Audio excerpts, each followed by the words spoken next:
এবারের নির্বাচনে মোট প্রার্থীর 25.25%ই ঋণগ্রস্ত। তাদের ঋণের পরিমাণ 18,868,52,00,000 টাকা।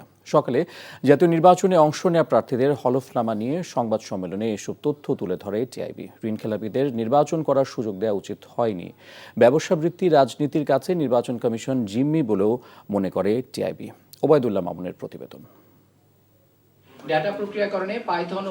সংসদ নির্বাচনে দেয়া প্রার্থীদের হলফনামা বা আমলনামা প্রকাশ করে ট্রান্সপারেন্সি ইন্টারন্যাশনাল বাংলাদেশ টিআইবি।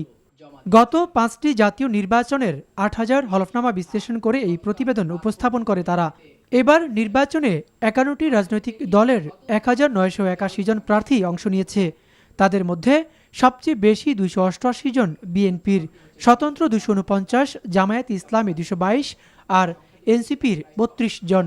ইসলামী রাজনৈতিক দলগুলোর প্রার্থিতা বেড়েছে উল্লেখযোগ্য হারে, যা অতীতের 5টি নির্বাচনের মধ্যে এবারই সর্বোচ্চ।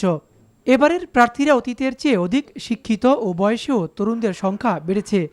তবে নারীর অংশগ্রহণ কমেছে, যা 5%-এরও নিচে। 891 কোটিপতি প্রার্থীর মধ্যে 27 জন শতকোটি টাকা সম্পদের মালিক, আর শীর্ষ 10 কোটিপতি প্রার্থীর মধ্যে 8 জনই বিএনপির প্রার্থী। 1 কোটি থেকে 10 কোটি টাকা রয়েছে 31.73% প্রার্থীর, 10 কোটি থেকে 50 কোটি রয়েছে 6.6% প্রার্থীর, 100 কোটি টাকার উপরে অস্থাবর সম্পদ রয়েছে 1.39% প্রার্থীর। মোট প্রার্থীর 25% ঋণগ্রস্ত।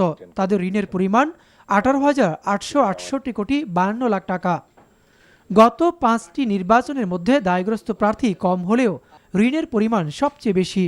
তবে এসব ঋণ খেলাপিদের নির্বাচনে সুযোগ দেওয়া উচিত হয়নি দাবি করে টিআইবি বলছে, ব্যবসাবৃত্তি রাজনীতির কাছে নির্বাচন কমিশন জিম্মি।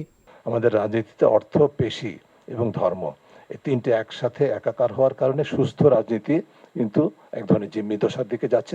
নির্বাচনে 21 জন প্রার্থীর দ্বৈত নাগরিকত্ব থাকলেও তা ত্যাগ করেছেন, কিন্তু 2 জন প্রার্থীর ব্রিটিশ নাগরিকত্ব থাকা সত্ত্বেও তা হলফনামায় গোপন করার কথা জানায় সংস্থাটি। কমপক্ষে 2 জন প্রার্থী সম্পর্কে আমাদের তথ্য আছে, নির্ভরযোগ্য তথ্য, যে তাদের দ্বৈত নাগরিকত্ব ছিল বা আছে, তা সত্ত্বেও হলফনামায় উল্লেখ করেননি।